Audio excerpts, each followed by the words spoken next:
Okay. Yeah, my name's Campbell McDonald. I'm the CEO of Proxxi. And Proxxi makes electricity safe. I'm going to talk mostly about product, because this is a demo, but I just actually want to know first about the people in the room. Are there any people, I don't want to get too caught up on titles, but are there product managers or founders or, I guess, lead developers who feel like a strong sense of ownership of the product they're building in the room? Okay. All right, I wonder what the rest of you do. That's cool. But anyways, I'm going to talk about product development a lot, so I hope this is interesting for you. I'm going to start, first of all, with the problem we're solving. Proxxi is a band that senses electricity, and it's for industrial workers. So think of electricians who are working with high voltage equipment. That's where we started. And it's in the workplace, it's the #3 cause of death. It is a rare incident. It's a low incidence but high consequence event. And there's 35 million workers in North America and Western Europe who face this risk on a daily basis. And for organizations, this is partly an insurance problem, but it's a really big problem internally. It's a bit of a HR nightmare in terms of recruiting new employees, retaining employees after an incident or a fatality happens. It's a PR nightmare because newspapers go crazy on the CEO, and really anyone in the C-suite is going to get pulled into this. And the big thing that they worry about is productivity. This productivity just slows down dramatically for months after an incident, and that's what they're trying to mitigate.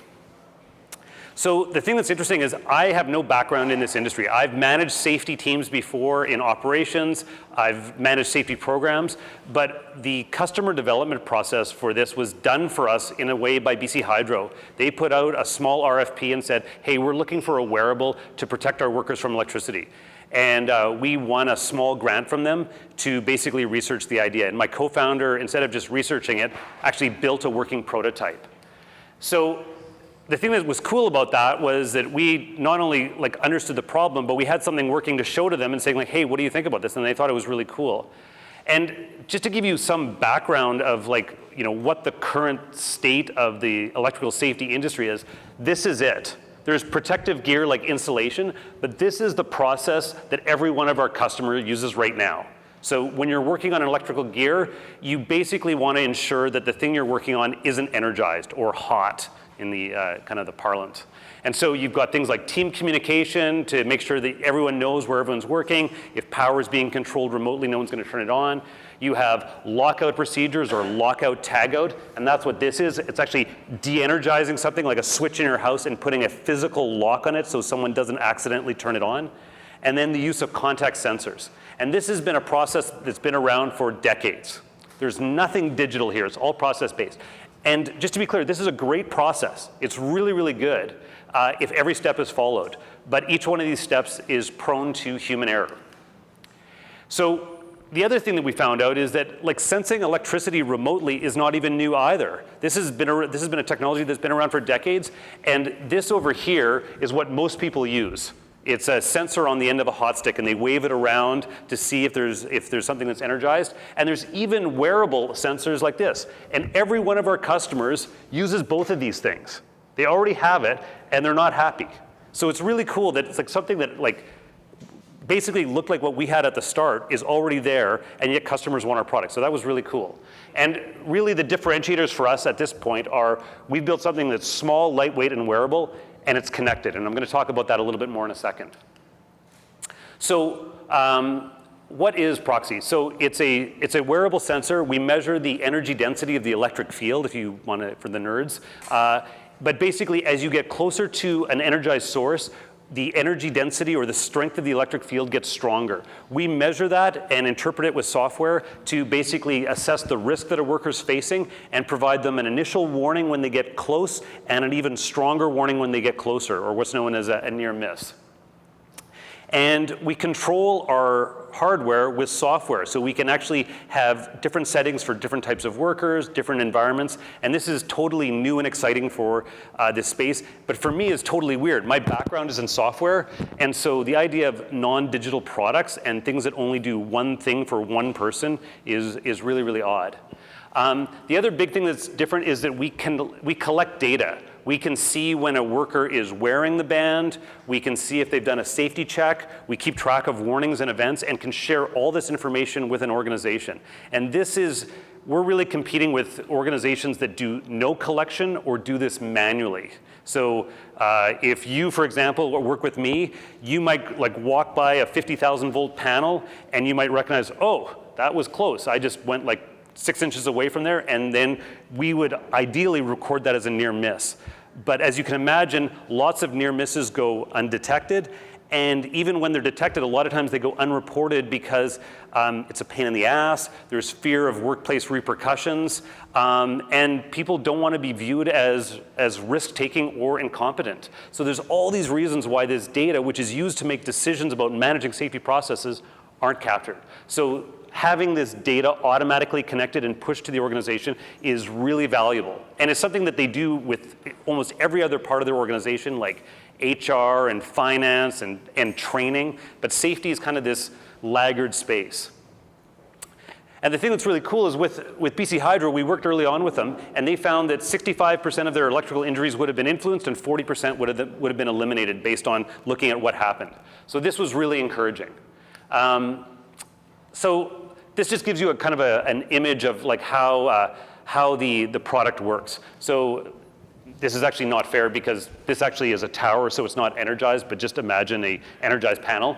As you're walking close, or as you're approaching an energized device, the initial warning you get is just a low vibration or a low frequency of vibration. And then when you cross the threshold to a higher density, which is to say a near miss, you get a higher frequency of vibration, you get an auditory signal, and it doesn't really stop until you step away. And so that's pretty straightforward. It's just an electricity sensor. And this just gives you an idea of how the product works in terms of getting data back from the band. This band actually doesn't communicate to our servers directly. It pairs via Bluetooth to a phone, and then the phone then, with the app on it, then communicates to our servers. So the band is kind of a standalone safety device, but the data itself is connected to a phone and moves back to the server. So just to give you some sense of the architecture. And from a product point of view, I don't want to spend too much time on this, but this is actually where we're starting to differentiate. So one of the questions that we get asked all the time by customers, like they say, oh, this is really cool, you know, what voltages does this apply to? Is this for low voltage for like 120 volts, or is this for 4,000 volts, or is this for 250,000 volts? And I just say, yes, it's for all these things. And they're kind of going, well, are you going to give like 3 or 6 bands to every worker? And I'm going, no, you control it with software. And they're just, it doesn't make any sense to them. They haven't, like, I guess the people who have a Fitbit can get this, but they don't. So this is basically the application, and this shows the reading. And then in the middle bar there is really a selector. And I mean, we're not cracking atoms here. This is a really basic drop down that I'll show you here, where you just press on it and then you can select the voltage range that's relevant to you. And then lo and behold, you've changed the voltage setting for the next 4 hours. So this is embarrassingly simple, but for our customers, it is space age stuff. So it's really exciting when you're working on a problem that a customer's defined and you come up with a solution that's simple and they really like it. Now, this causes me anxiety because I like sophisticated, complicated solutions, and this is embarrassing, but they seem to be really motivated. And just to give you a sense of what the customers see who are not using the band itself, because most workers don't really use the application. They just put the band on and go about their business. This is what a team leader would see, and so they'd be able to see individuals in terms of how often they're wearing the band from a compliance perspective, are they doing a safety check, and how many warnings they've received. And they can use this to help prioritize safety training, management response, are there high-risk workers in teams, do they need to do remediation around different facilities, but it's really all to ask better questions and to mitigate risk. And then, of course, we can roll this up to different teams, and so you can see this across an organization. And like our plan on the analytics side is really just to give more power to slice and dice data. And again, for the nerds in the room, we have an API available so that they can just ingest this data and pull it into give it to their business analysts. So I guess the last thing I just want to cover off is kind of the learnings that we've had. I started at the beginning to say that, you know, we had this customer who defined a problem that turned out to be, at least, you know, thus far, a really good problem. It was a good problem for BC Hydro, and we quickly found out that almost every other utility is really interested in this. And we quickly found out that electrical field service companies, so ABB, Schneider Electric, also wanted to use that. And that seems kind of obvious. Like all these people who are around high voltage equipment face a lot of risk. They're going to want this. And so this is the type of industries that are dealing with high voltage. But what we've discovered is that there's about 20 times as many employees who face low voltage risks, so below 1,000 volts. And so this includes industries like manufacturing, construction, healthcare, which is the one that's blowing our mind right now because there's all these high energy devices that are 480 volts and 600 volts that need protection. And there's even what we call no voltage workers, and it's not to say that no voltage is a risk, but these are workers who should never come into contact with energized devices, but are still on the property and still part of an electrical safety plan. And by focusing, I guess, away from the initial target of 1,000 volts to 50,000 volts, which is what we were doing with BC Hydro, and focusing on this low voltage and no voltage range, we've gone from kind of a target market of about 2.5 to 3 million people to about 40 million people. And from a business point of view, that's really exciting. We've got a lot more customer prospects, and we're getting a lot more feedback. But we've also got a lot more work to manage that workflow. And this is what it looks like if you come in to say that you're a non-electrical worker.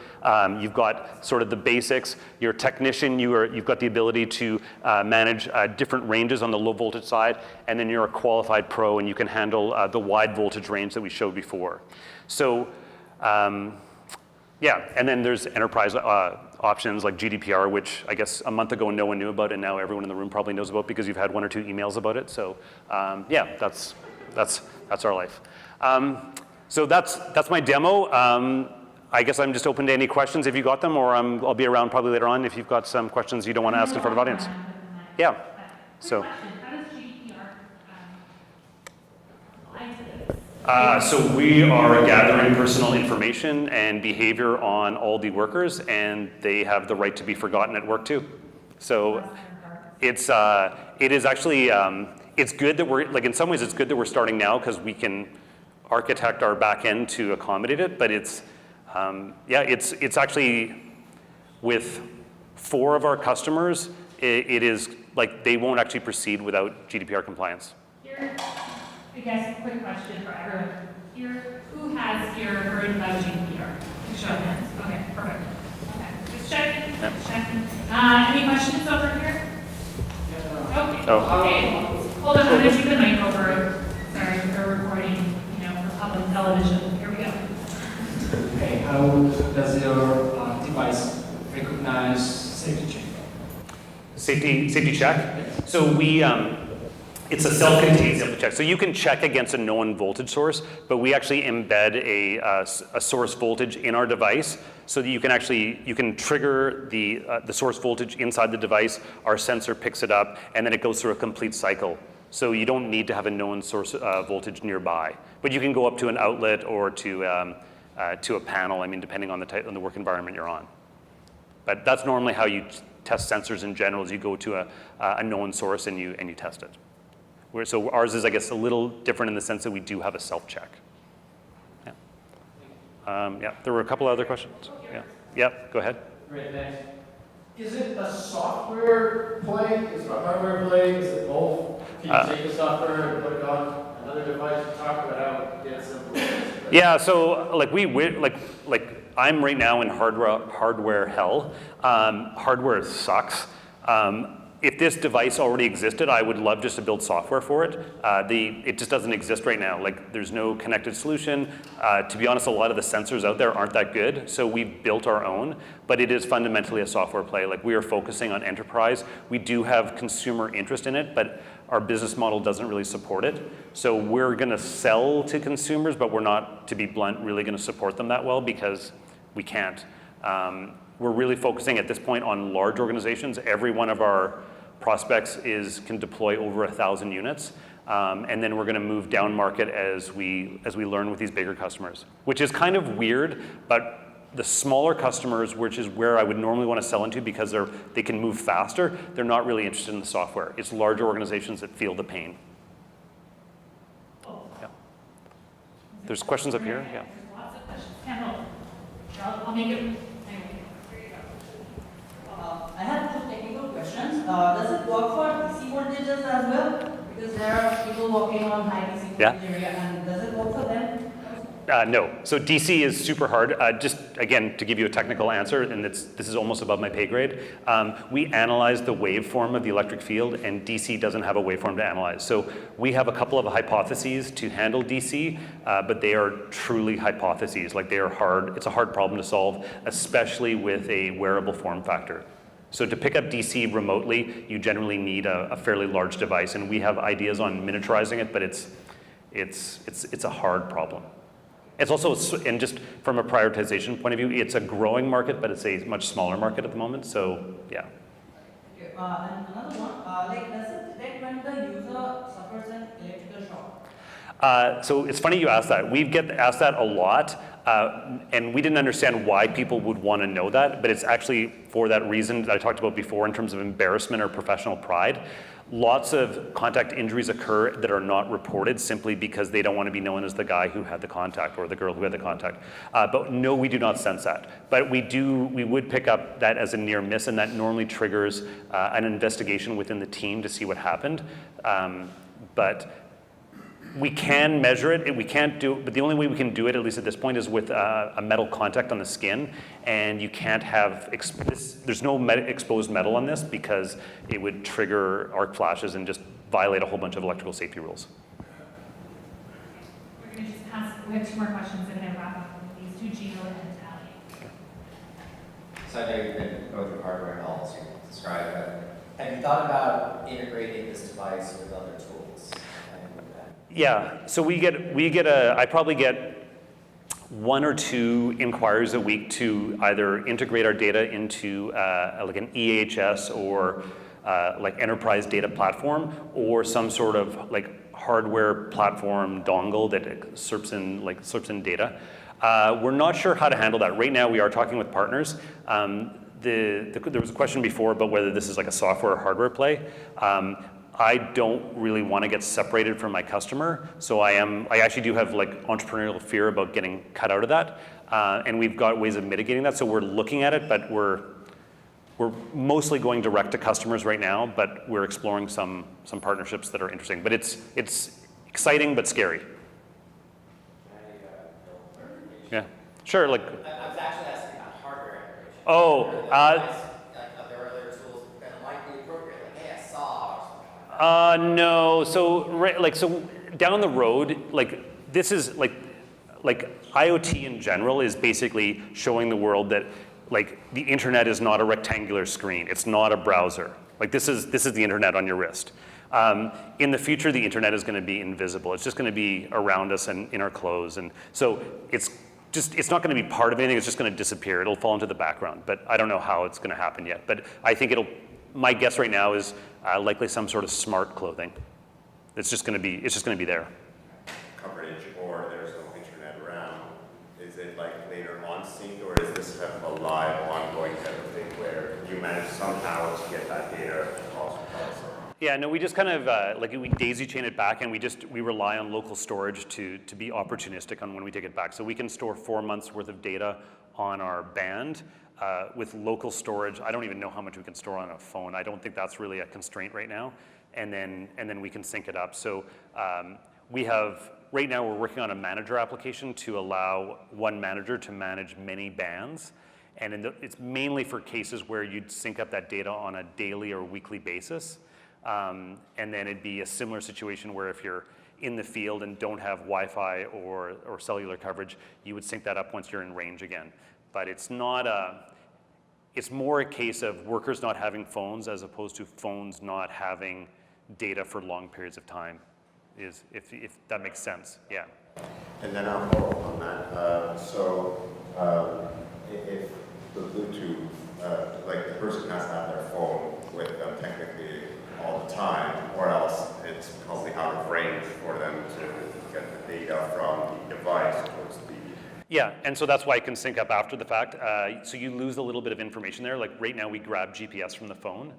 So if you don't have a phone there, we lose GPS information, which I was really freaked out about and embarrassed about early on because we thought that was like a need to have, but it's really more of a nice to have feature. Employers generally know the site that the worker's on, And if they're inside a facility, GPS is pretty shit anyways, so it's not that big a deal. So what workers or what employers really care about are they wearing the device? Are they using it safely? What's their behavior around energized devices? And we can do all that. So it's something that we're working on, but the worker not having the phone is a limitation, but we've worked around that, like I said, with this manager app or with the worker syncing up with their own phone at the end of the day. Yeah. Great question. Thank you so much, Campbell. That was Thanks for having me.